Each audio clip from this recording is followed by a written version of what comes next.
खुलुमबाय स्टुडियो आं रबिन बसुमतारी बे समाव बोथोरखौ लानानै मोनसे गोनांथार आपडेट होनो आवगायदों। रायजोनि दाब दाब जिल्लाफोराव बोथोर बिगियाना सांग्रांथि रादाब फोसावदों। रायजोआव फैनो हागौ रोजा अखाजों लोगोसे बार आरो सार अन्थाइ। जुदि नोंथाङा गोनांथार खामानि गैया अब्ला बाहेरायाव थांनायनिफ्राय सांग्रां जा। रायजोआव बारहुंखा आरो अखाया गिख्रंथाव महर लानो हागौ होनना सांग्रांथि रादाब फोसावदों बोथोर बिगियाना। नंगौ, रायजोनि दाब दाब जिल्लाफोराव बोथोरा 24 घन्टानि गेजेराव गिख्रंथाव महर लानो हागौ। बोथोरा रोजा अखाजों लोगोसे बार आरो सार अन्थाइ फैनो हागौ। बोथोर बिगियाना रायजोनि मोन 15 जिल्लाफोरनि थाखाय सांग्रांथि रादाब फोसावदों। बेफोरनो जादों फारियै डिब्रुगड़, तिनसुकिया, बाक्सा, तामुलपुर, बजालि, नलबारि, कामरुप, मेट्र' कामरुप, मरिगाव, सनितपुर, नगाव, हजाइ, बिश्वनाथ आरो धेमाजि। बेफोर जिल्लाफोराव बोथोर बिगियाना सांग्रांथि रादाब फोसावदों। बेनिखायनो नोंथाङा गोनांथार खामानि गैयाब्ला बाहेरायाव थांनायनिफ्राय सांग्रां जा। नंगौ, रायजोनि दाब दाब जिल्लाफोराव बोथोरा 24 घन्टानि गेजेराव गिख्रंथाव महर लानो हागौ। बोथोरा रोजा अखाजों लोगोसे बार आरो सार अन्थाइ फैनो हागौ। बोथोर बिगियाना रायजोनि मोन 15 जिल्लाफोरनि थाखाय सांग्रांथि रादाब फोसावदों। बेफोरनो जादों फारियै डिब्रुगड़, तिनसुकिया, बाक्सा, तामुलपुर, बजालि, नलबारि, कामरुप, मेट्र' कामरुप, मरिगाव, सनितपुर, नगाव, हजाइ, बिश्वनाथ आरो धेमाजि।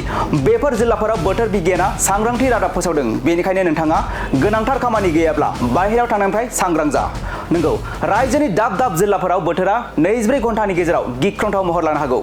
बोथोरा रोजा अखाजों लोगोसे बार आरो सार अन्थाइ फैनो हागौ। बोथोर बिगियाना रायजोनि मोन 15 जिल्लाफोरनि थाखाय सांग्रांथि रादाब फोसावदों।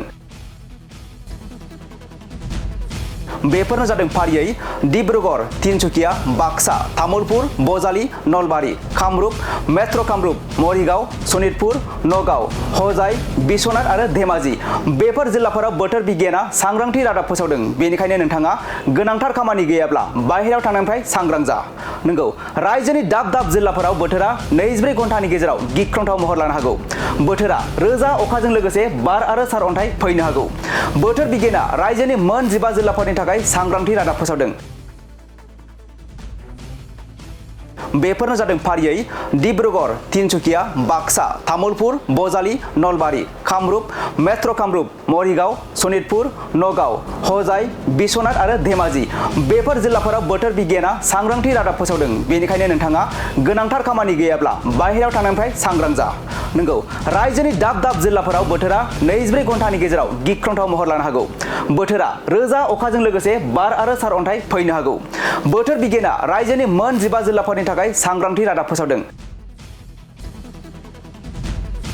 बेफोरनो जादों फारियै डिब्रुगड़, तिनसुकिया, बाक्सा, तामुलपुर, बजालि, नलबारि, कामरुप, मेट्र' कामरुप, मरिगाव, सनितपुर, नगाव, हजाइ, बिश्वनाथ आरो धेमाजि। बेफोर जिल्लाफोराव बोथोर बिगियाना सांग्रांथि रादाब फोसावदों। बेनिखायनो नोंथाङा गोनांथार खामानि गैयाब्ला बाहेरायाव थांनायनिफ्राय सांग्रां जा।